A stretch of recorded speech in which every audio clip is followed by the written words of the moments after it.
You know, when you've like sat with an issue for a while and you feel like you just can't take it anymore? Like something needs to change, you need to do something about it. Like maybe there've been, blockers to resolving whatever the thing is or making progress on it for whatever reason.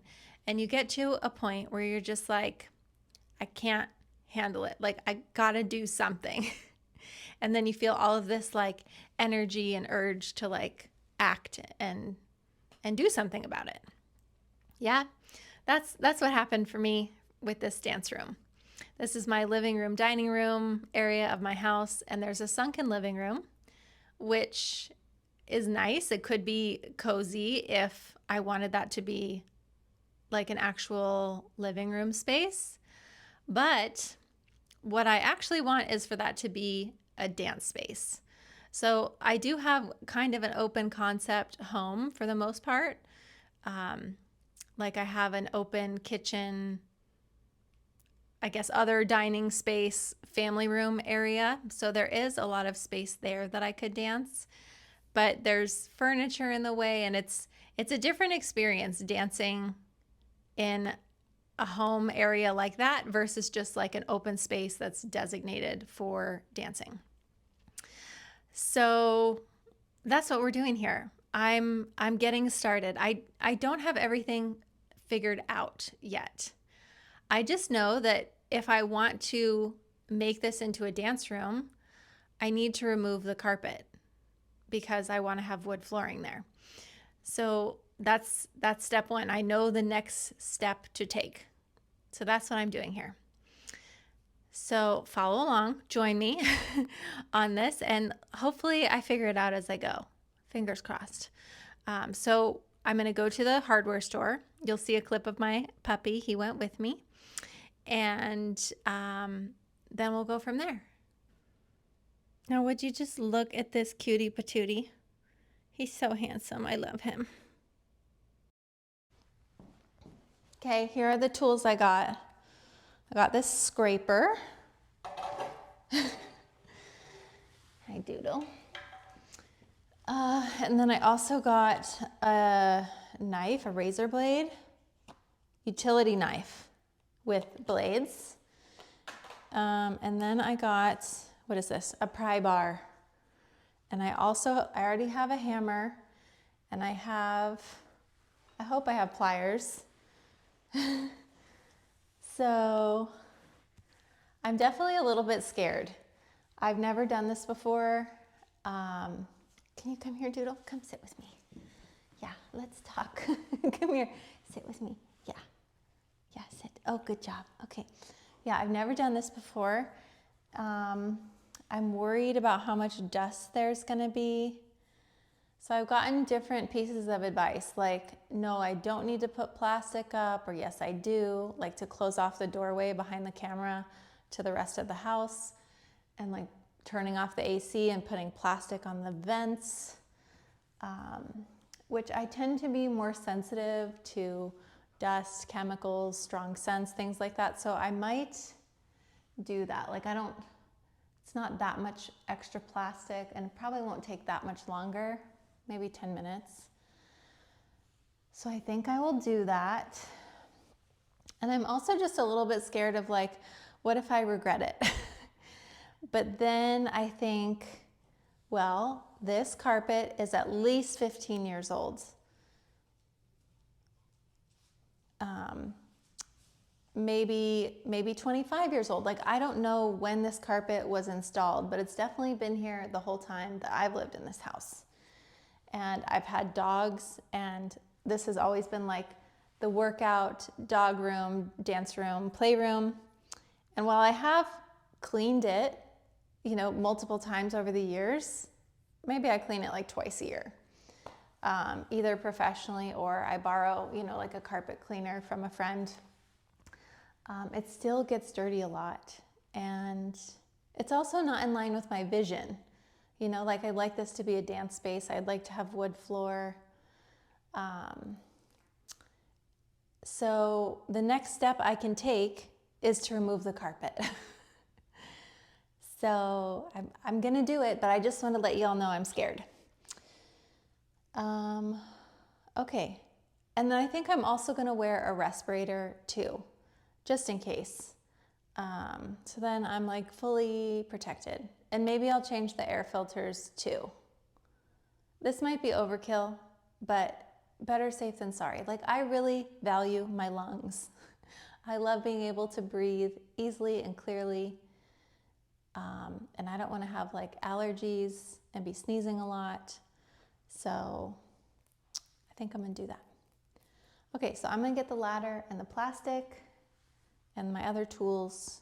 I have some garden gloves. I don't have like work gloves, but these should work just fine to protect my hands. And then for the doodle, I have a baby gate. So I will probably just baby gate him off to be like in the kitchen, dining area, so that he's not breathing in dust either. Okay, let's go get the ladder. Yeah, let's get it.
Hey,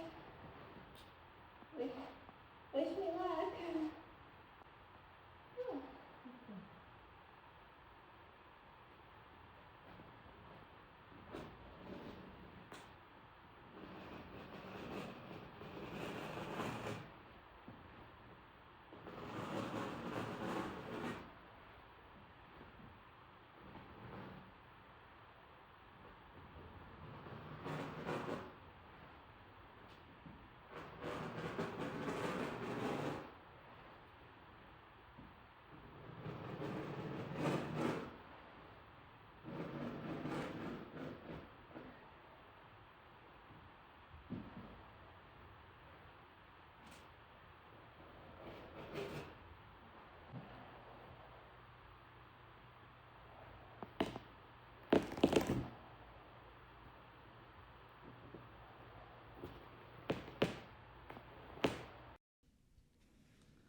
So having the pliers is super helpful to like grab a piece of the corner to pull it off of the tack strips to help get you started.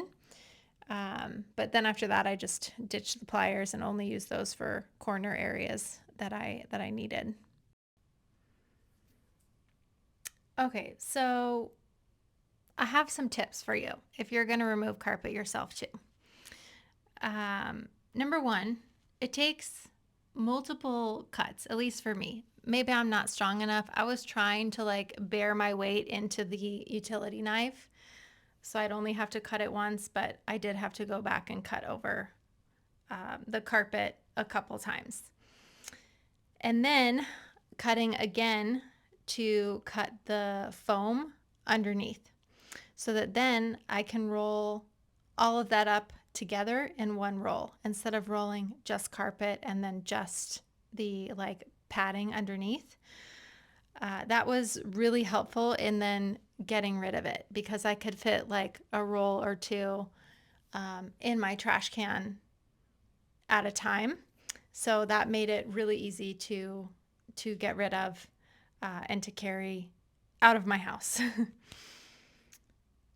There was definitely a lot of dust underneath the carpet, and even as I was like pulling it out. So I'm really glad that I wore the respirator. It did get so hot. Like it's summertime in Arizona, so it's, triple digits. And I turned the AC off because I put plastic over the vents and, I didn't want any dust circulating in the house. So I was trying to move as quickly as possible. But it was definitely very hot and this wore me out for sure. So yeah, lots of a lot of manual labor clearly. And I wasn't able to wear the gloves, those garden gloves that I have. They shrunk. I think they got wet the last time I used them, and they were too tight on my hands. I couldn't like bend my fingers that well. So no gloves, which luckily I only pricked myself one time on the carpet tack. So I just tried to be really careful and washed my hands really well after I accidentally stuck myself. But I would say those are all the things. I would highly recommend you get a respirator if you're going to do this because the dust like does, go up towards your face into the air as you're pulling the carpet. And doing these 2-foot sections, doing smaller sections, was the best. I know I mentioned that already, but I'm going to say it again because at the end I got so tired. I didn't do another 2-foot section. I did a 4-foot section, and it was so hard for me to drag that out my front door to my garage to store it in my garage until I could take that to the trash. Yeah, just very hard to lift and maneuver. So even though it's more work in the beginning to cut smaller sections and to roll those up, it's so much easier to then move it to dispose of it. And then the removing the tack strips is by far the worst. I hated this part. The guy at Lowe's that was helping me to find the tools, he was like, do it gingerly, like don't pull really hard, otherwise you'll get big chunks of concrete coming out. And so I was trying to like tap lightly and not pull too hard. And no, you just have to accept you're going to pull concrete out. And I also think I was using this tool the wrong way because I ended up not using this method with this end of the tool later on. Here's the progress so far. My phone and I ran out of battery. And the tack strips are harder to get up than the carpet, so I'm going to have to do those another day. I'm so tired. And I'm hungry, kind of hungry. And I want food, but I don't want to cook anything. Oh, I think I have some leftover pasta actually. But I also need to make my lunch for the week. I got stuff to make a salad with lentils and sourdough croutons.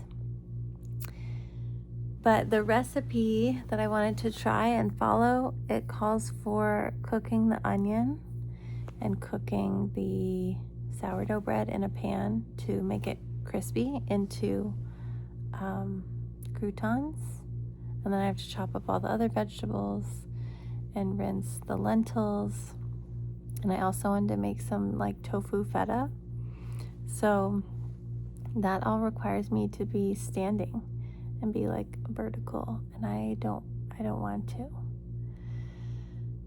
So I've been eating snacks up until now. Gosh, because I was so tired after I pulled the carpet up in my front room. I had an apple because I was also really thirsty. I had an apple, and then I had some sourdough bread and pesto, and then I had some chocolate chips because I keep a bag of dark chocolate chips in the refrigerator door. So I just got myself like a little small handful and ate those. And then I had a glass of lemonade, and I also had some crackers. See, these are all the snacks that don't require me to make anything. And I had like,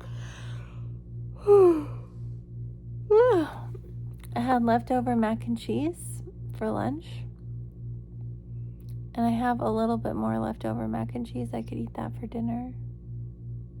But I don't usually like to eat the same thing, 2 meals in a row. But I'm probably just going to do it anyway because it only requires reheating the, the mac and cheese. What am I watching? I'm watching Supergirl.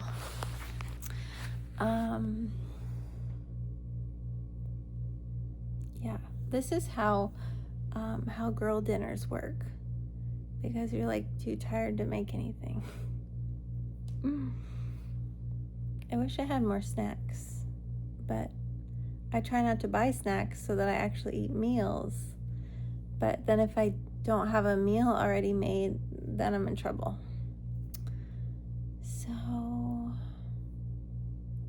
okay, I guess I'm gonna make my mac and cheese and just reheat that. Okay, that's all. Okay, mac and cheese. I didn't have, the classic mac and cheese noodle, but I had this like protein spaghetti brahmi. So I'm gonna have this. Then I'll probably have maybe fruit for dessert. Maybe some grapes. Okay, well, I think that's it for today. But stay tuned for, I guess, progress on, continuing to remove the carpet and the tack strips. And yeah, please like this, follow, leave a comment, because I'd like to grow the channel, and anything that you do like that will help. Okay, thanks, bye.